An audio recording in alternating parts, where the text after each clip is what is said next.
So, what is called the art of prescribing, my friends? এক ভদ্রমহিলা ওনার স্বামীর জন্য এসেছেন, স্বামী আসেনি, স্বামীর বয়স 52 বছর, স্বামীর বয়স হুগলি থেকে এসেছেন, উনি ওনার স্ত্রী। সমস্যা আমাদের ডাক্তারবাবু লিখেছে যে নার্ভাস টেনশান, উনি যা বলেছেন সেই সব জুনিয়র ডাক্তাররা লিখেছে।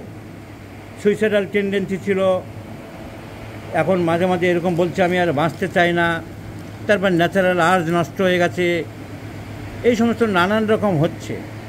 কিন্তু কেন হচ্ছে, কারণটা কি? এই জন্যে উনি এসছেন ওনার স্বামীকে বাঁচানোর জন্য। স্ত্রী হয়ে স্বামীর প্রতি একটা কর্তব্য আছে, স্বামী এবং স্ত্রী নিজেদের মধ্যে আপনজন পৃথিবীতে। তো উনি এসেছেন, কান্নাকাটি করছেন, খুব ভেঙে পড়ছেন, ডাক্তারবাবু আপনার খবর শুনে আমি এসেছি, আমার স্বামীকে বাঁচান। কিন্তু কেন কেন কী হলো আপনার স্বামীর? এই যে কমপ্লেনগুলো, কাজকর্মে এনার্জি পাচ্ছে না, ভেঙে পড়েছে, ব্যবসা ঠিকমতো করতে পারছে না। কারণ জিজ্ঞাসা করতে জানা গেল কজন হোমিওপ্যাথি ডাক্তার কারণ খোঁজে, অ্যালোপ্যাথি ডাক্তাররা তো কেউ খোঁজেই না, কেউ বোঝেই না, তারা জানেই না, তারা এই আর্ট রপ্ত করেনি, তাদের লাগে না, তাদের রক্তে সব নেই। হোমিওপ্যাথি ডাক্তারেরা ওই ধাঁচে চলছে, ওই দিকে চলছে, ওই ট্রেনে গড়াচ্ছে। BHMS পাস করে লিখছে 3 মাস হাওড়া অর্থোপেডিকে ছিলাম, 3 মাস পিজিতে ছিলাম, 3 মাস শম্ভুনাথ পণ্ডিতে ছিলাম, 3 মাস নীলরতনে ছিলাম। হা বিরাট কাজ করছ। একটা ওষুধ প্রেসক্রিপশন করার ক্ষমতা নেই। খালি 3 মাস অ্যালোপ্যাথিক হসপিটালে ছিলাম, গভর্নমেন্ট পাঠিয়েছিল, তোমার হসপিটালে রোগী নেই, ভঁ মাছি ঘুরছে, নৈব চ, তাই পাঠিয়েছিলাম, সেটা বলছো না। যে আমার হোমিওপ্যাথি কলেজে রোগী নেই, হোমিওপ্যাথি কলেজ চলছে না, তাই গভর্নমেন্ট আমাকে নিয়ম করে দিয়েছে অ্যালোপ্যাথিক কিছু রোগী দেখব, আর তাই আমি বুক ফুলিয়ে প্যাডে লিখছি আমি ওখানকার হনু ছিলাম 3 মাস, আমি সেখানকার হনু ছিলাম 3 মাস। আর পলিফার্মেসি করে বেড়াচ্ছ, 5টা 10টা করে ওষুধ খুঁজে বেড়াচ্ছ। কী চিকিৎসা করতে, কী ওষুধ দিতে এনার হাজব্যান্ডের জন্যে, কী জিজ্ঞাসা করতে? কিছুই শেখার ইচ্ছা নেই, কিছুই শেখার নাম নেই, কিছুই জানার উদ্দেশ্য নেই। কী হয়েছিল ওনার হাজব্যান্ডের? জয়েন্ট ফ্যামিলি ছিল, 3 ভাই ছিল, একটা মুদির দোকান ছিল, 3 ভাই সেই পৈতৃক মুদির দোকান দেখাশোনা করত। কিন্তু ছোট ভাই ওনার স্বামী ওই সব সময় দোকানে পড়ে থাকতো, বিভিন্ন জায়গা থেকে মালপত্র নিয়ে আসতো, কোথায় সস্তার থেকে মাল আনা যায়, কোথায় ওই কোম্পানি থেকে এই মাল ঢুকানো যায়। ওই দোকানকেও ভালোবেসেছিল, মন দিয়েছিল, প্রাণ দিয়েছিল, দোকানটাকে আঁকড়েছিল, দোকানটা ওর একটা স্বপ্নের জায়গা ছিল, দোকানটা ওর একটা মন্দির ছিল। হঠাৎ করে ভাইরা বলল ভালোই তো গোছানো হয়ে গেছে, যা হয়ে থাকে। একটা কথা আছে না, এই জগতে হাই হাই কেহ কারো নয়।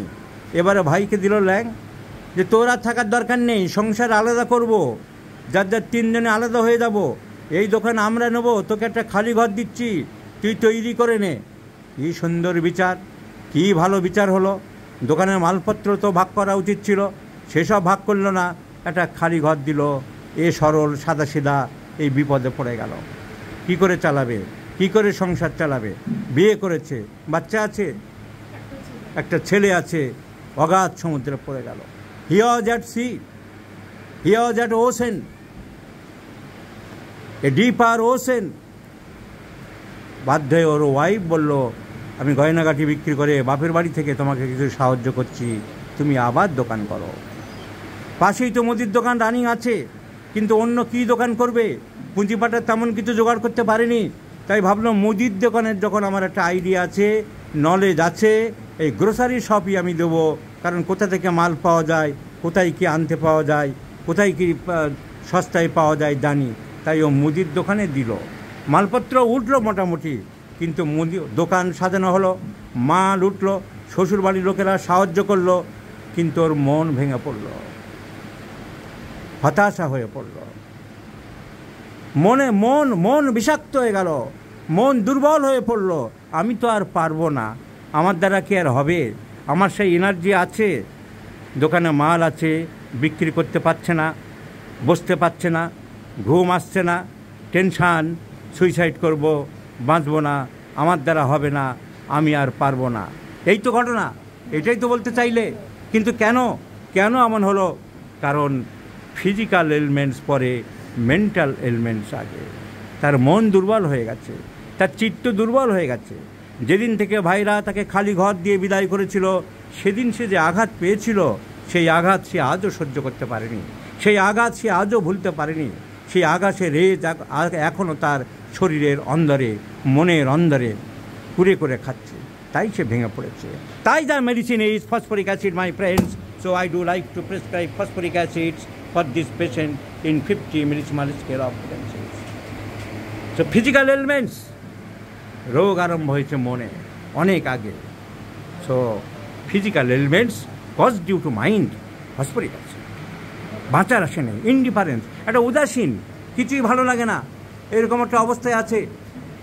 সবসময় ভাবে আমি ঘুমোলে হয়তো বেশ রাতটা আমার সবসময় হয়ে থাকবে, আমার দিন না আসে খালি আমার ভালো, বেশ রাত হয়ে থাকবে, আমি চুপ করে বিছানায় পড়ে থাকবো, দিন হলেই আমাকে সেই ফাঁকে বেরোতে হবে, সে আমি বলবো মালানো, সেই ওইটাই যেন ওর বিরক্ত, মানে আমি চুপচাপ রাতে পড়ে থাকতে চাই, কাজকর্ম করতে চাই না, অকুপেশন আবারশন, আমি আর করতে পারবো না, আমি আর পারবো না, আমার মনের জোর নেই। এমনকি হাঁটবে, রাস্তা হাঁটবে, যদি বলি একটু হাঁটাহাঁটি করো না, খায়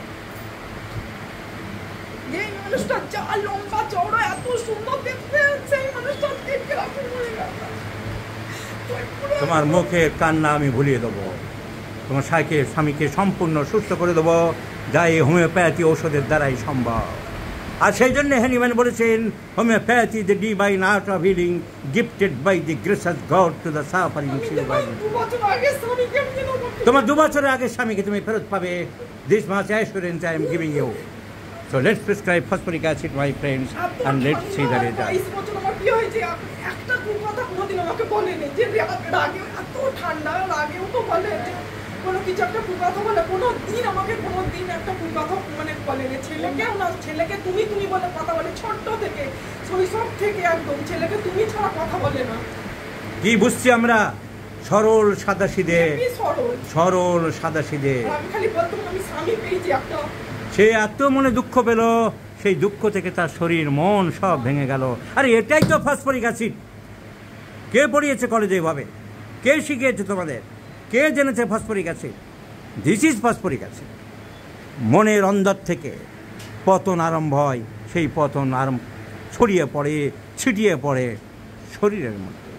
so please remember phosphoric acid, and for this patient I do like two phosphoric acid. This is called art of prescribing.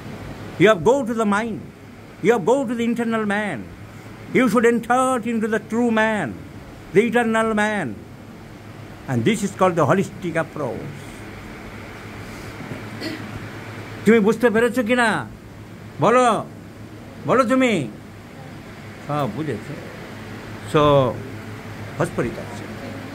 So, please remember the causation of physical ailments.